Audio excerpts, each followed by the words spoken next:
Hey, I thought I'd make a video about targets and target sizes and distances.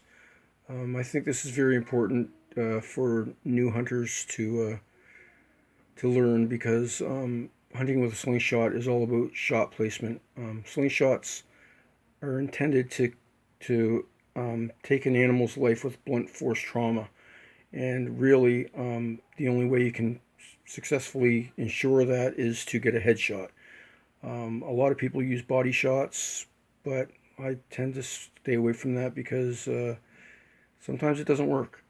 And it doesn't matter how heavy of ammo or how large ammo you use.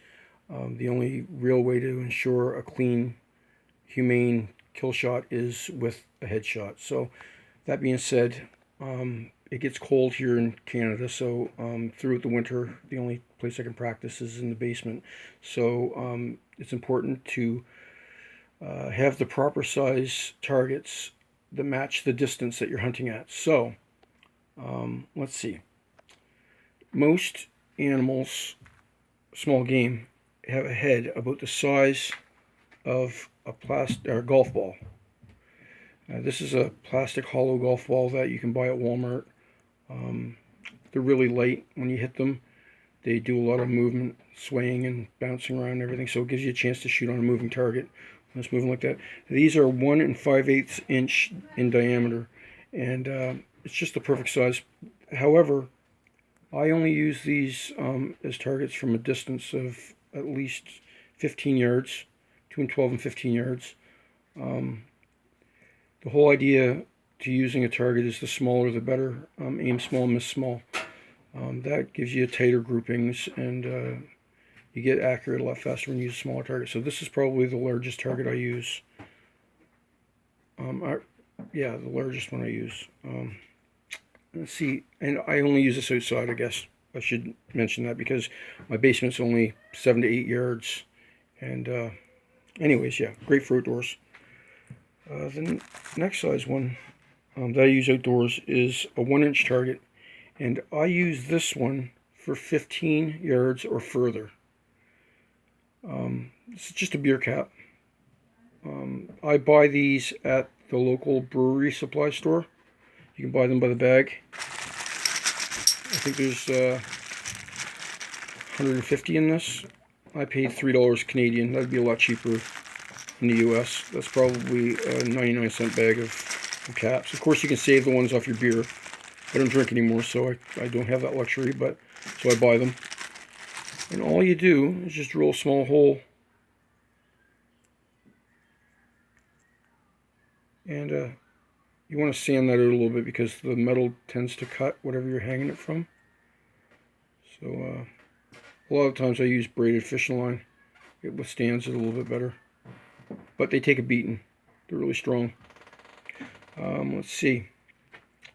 And of course, indoors you can't go wrong with using these gross little Halloween candies. They're called rockets here in Canada, but I think they're called Smarties in the U.S.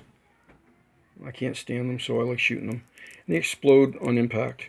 Now this is good for indoors because at 8 yards, it's about the same size as aiming at one of these. Oh, at the plastic practice golf ball at like 15 yards.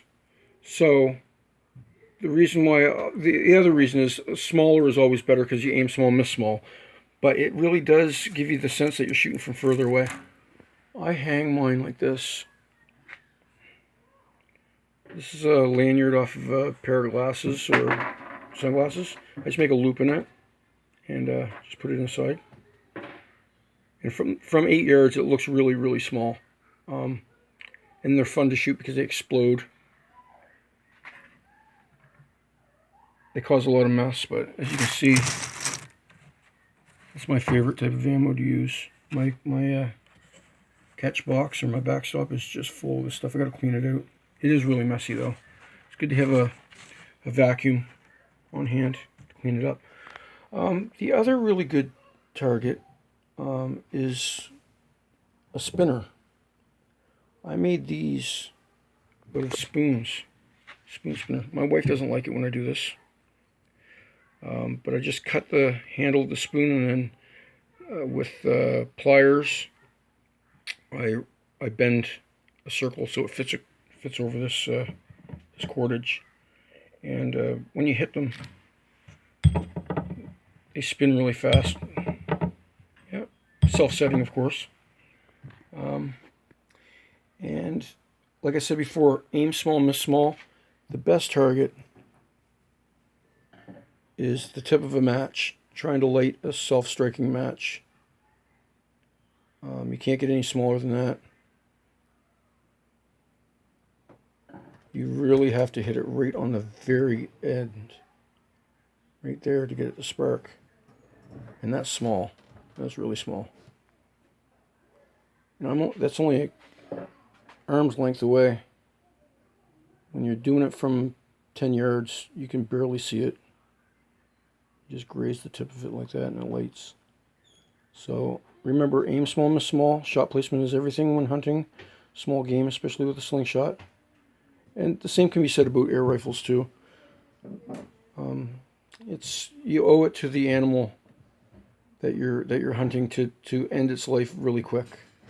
You know, there's no worse feeling than hitting an animal somewhere in the body and it crawling off into the bushes and dying slowly. And it happens. I mean, you can only do so much to ensure shot placement because there's going to be flyers. But in order to minimize that chance, just shoot at the smallest target available that you can see with your eyes. So anyways, I hope this helps all the newbies out there, and have fun hunting. Bye-bye.